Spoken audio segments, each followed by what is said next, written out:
यो न ददाति न भुङ्थे तस्य तृतीय गतिर्भवति।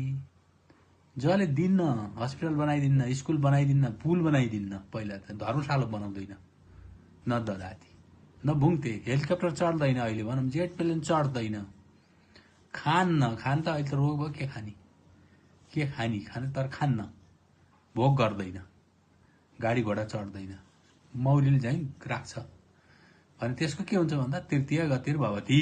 तृतीय गति भनेको नाश हुन्छ। लुटलाट चोरले लैजाला, के गर्ला नाश हुन्छ। मौरीको जसरी समाज थुप्रा राखेको नाश हुन्छ, त्यसै गरी वित्तको के हुन्छ, नाश हुन्छ।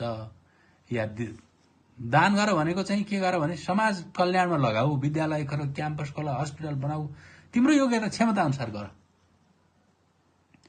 नभए के गर, त्यो सक्दैनौ भने भोग गर, गाडी चढ, हेलिकप्टर चढ, गाडी किन, नयाँ नयाँ किन, 5-7 करोडका गाडी किन, भएका किन, जति तिम्रो क्षमताले भएको किन।